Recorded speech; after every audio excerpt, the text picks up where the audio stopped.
My name is Father Michael. I am the spiritual advisor of Hope's Garden. Today I'd like to talk to you a little bit about your children as a result of a divorce.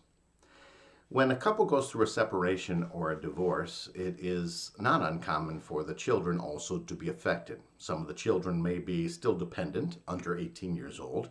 Some of them might be adults. Some might be somewhere in between, like a college-aged student who still depends on their parents a great deal, but also has their own rights and opinions and viewpoints. Now, when we look at that, we understand that they're all affected by the divorce. Divorce is an act of the family. A separation, I'm going to treat in this conversation as if it's one and the same, because this is the fracturing when we no longer all live together and that there feels a great tension, especially between mom and dad. The children then are confused. They're dealing with emotions and complications. For most children, especially the younger children, they just like stability. Even if it isn't that healthy, at least they know what to expect, so they kind of keep this even keel. And when you disrupt that, they find that very agitating. They fight against change. Now, our reaction to that might be to be frustrated with them. Understand that you've been thinking about separation or divorce for a long period of time until it came to this moment. And you've mostly protected the children from even being aware of what was going on. And so they're trying to catch up. It's a new experience for them. Their first reaction is quite a shock. The reaction after that is going to be a little bit different. They're going to start to say, why did you do this? Why are you hurting us? Why is this feeling so unsettled? And just be patient. I know it feels like a personal attack, but it is their way of processing what they are experiencing. They're putting words to it that they didn't have before. And it often comes across as, you did something to me.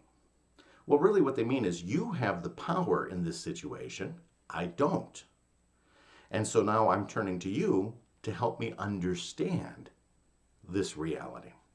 Now, still, especially with little ones, but even the older ones, you don't want to pit one parent against the other. You don't want to talk bad about the other. So there's certain information you don't share with them. That can be frustrating for children and for young adults because they want to make sense of it all. And they realize that it doesn't make sense to me, but it seems to make sense to you. So you have information that if I had, then it would make sense to me. But you're saying, yeah, it might not be appropriate for me to share this information with you. And they begin to have these moments of questioning if you were capable of being logical, making good decisions. Again, don't take it personally. It is hard not to, because it definitely turns into an attack at that point. What's wrong with you is kind of the question. And to be able to calmly say, I did not make these decisions lightly, and I know that it's very difficult, and it's hard for you to understand. I get that. I understand. Know that I don't want to speak bad against your father or your mother. I don't want to do that, because I want you to have a healthy relationship with them. At the same time, it might take a little time for you to trust me and my decisions. I understand. Keep working on it. I'll tell you what I can, but I just want you to know that I have thought these things through and I have a good support system to do so. That helps them a great deal to understand that you're not doing this in some sort of echo chamber. Now, what also happens is they will hear the complaints from the other spouse. So if it's your husband that you have separated from, he might say some negative things about you. They pick up on these pieces and they don't know what to do with that information. And so what they tend to do, they come to you and they put on the persona of their father. And they'll say to you the same things they hear Dad saying. In essence, what they're doing is they're trying to say, Dad said this, I didn't know how to respond. So I'm going to come and I'm going to throw it at you. You teach me how to respond. That's the game. I mean, we find it with kids all the time, where they come back from college and they're very angry about, how did you force that religion down my throat? Well, really, they're picking up their friends' arguments. They didn't know how to respond, so they came home and they were hoping that you would give them a better response. So when they go back to school, they know what to say. And even with the younger kids, sometimes they come in and they feel bullied at school. So what do? They bully somebody else. They come back and they act like a bully at home, hoping that you'll show them what's the proper response to a bully. Once you understand the psychological realities of what's going on in their minds, it feels less like an attack, although it's definitely going to sound like one. They're mimicking your husband or your ex-husband. And in so doing, it's very triggering for you. You listen to those words as if it's coming out of his mouth. And it causes you to want to defend yourself. Remember who you were talking to. Don't take it out on them. This is hard, but the burden does rest on the adults. Even though they might be 20, 21, 22 years old, they haven't quite fully developed yet. And we need to calm it down and get focused. Prayer life is extremely important. So we do have to remind them that there is information that they don't have. There are things that you would say to your husband that you would never say to your children.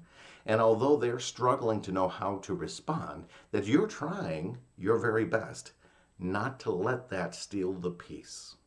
That you want to respond to your current situation and not relive the past.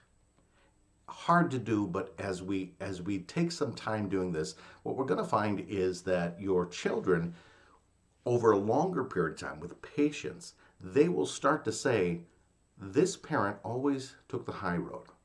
Mom or dad, mostly speaking to the women at this point, mom always seemed to understand, even though if she couldn't express it to me, even though if she couldn't get me to understand. Mom never turned it into an argument or a fight against dad. Mom always seemed to keep her focus on what was best for the family as opposed to what was going to justify her. And so in the long run, they know who to trust. Is it the one who continually has a breakdown? Is it the one who screams and shouts and treats them with some sort of anger because you don't have access to your ex-husband? That's not going to help you. So to just kind of recognize, I'm playing the long game here. I need to get past these early stages of them coming to grips with it. And it does happen like a roller coaster. Some days are better than others, but eventually it becomes a lot more regular. It becomes a little bit more peaceful, even-keeled. And when we get to that point, that's what you're aiming for. When we get to the point where this reality has really kind of leveled out, that they'll know that they can trust you, that they know that you made good decisions, even though you didn't include them in every decision, even though you didn't tell them all the information that they wanted to know, that you never did things out of simply anger, hatred, spite. You did not use this as an opportunity to destroy someone else, but continued to stay focused on the new family dynamics you were trying to build. I hope that's helpful. God bless you all.